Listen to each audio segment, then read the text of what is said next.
Let me give you an example of someone who is in their trauma, right? And they're not seeing things for how they really are. So, Sarah is this girl who felt like a loser, especially when her boss corrected her.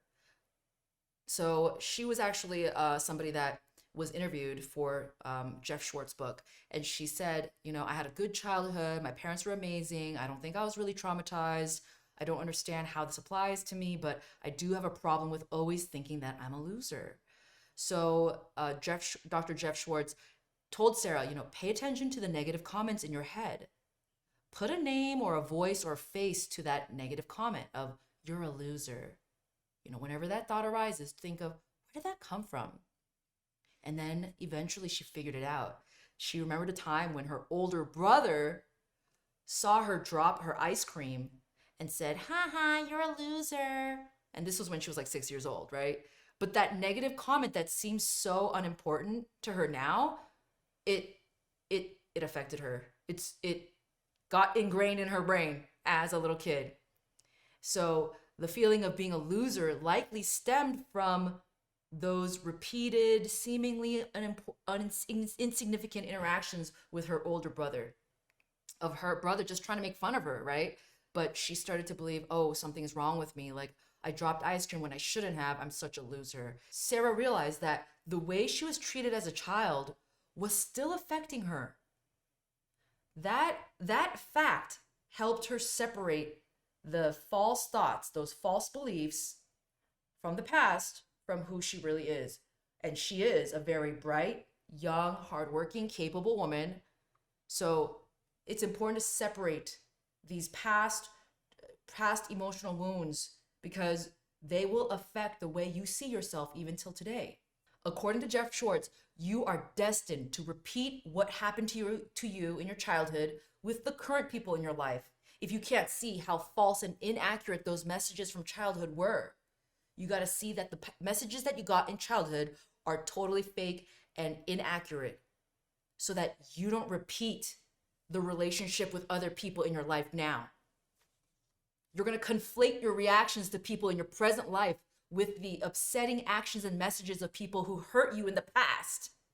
Okay? So you're letting the memories of people from the past affect how you get upset with the people in your life now, which is going to make you go running towards junk food to feel better. This means that you are not able to see the person in front of you for who she is. Instead, you're distorting your perception of that person, just like how Sarah distorted her perception of her boss as someone that thought she was a loser when he's never ever even said that to her. So you will not be basing your responses on what's true, but based on false messages, false beliefs that you formed as a kid. It would have been nice if Sarah's mom stepped in and said, "Hey, that's not nice to say. Your sister is very smart, and anyone can make mistakes and drop ice cream sometimes." Something like that, so that she felt heard and understood and knew that nothing was wrong with her. Maybe you want to do this homework assignment. It's not necessary, it's optional, but the next homework assignment, you better do it. Here, review your false beliefs that you formed as a kid. Can you remember them?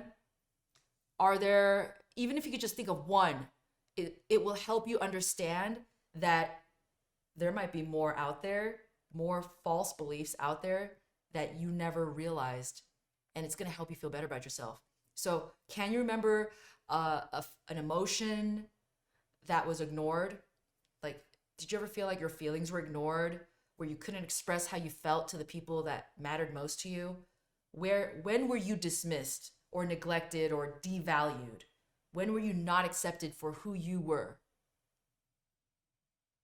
So you're going to see that the source of that initial negative thought was not from you. It was from your brother, your mother, your neighbor, or somebody. But you were not born with that negative belief about yourself. Okay? So you need to have that separation to give you that confidence of like, hey, some other person gave me that bullshit. That's not my bullshit. But then now you adopted that bullshit. Now it's time to get rid of that bullshit as an adult. It's your responsibility now to recognize, hey, I don't want that old bullshit no more. Okay, so this is going to help you separate your true self and from the inaccurate false beliefs from long time ago. You're going to see it for what it is.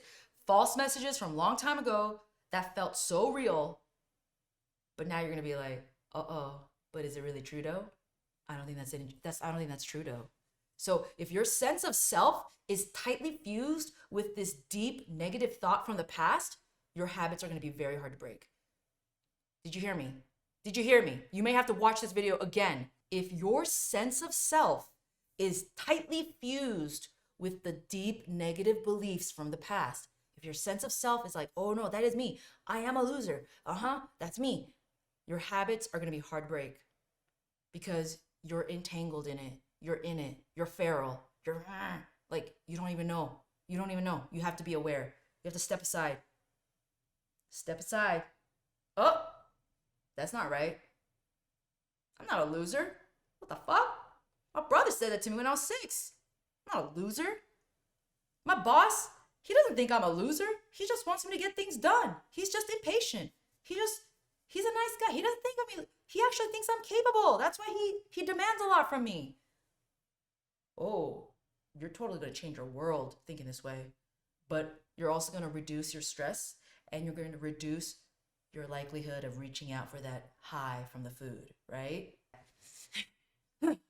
Don't be tightly fused with your past. Don't confuse that shit. That's your past. Someone else put that bullshit on you.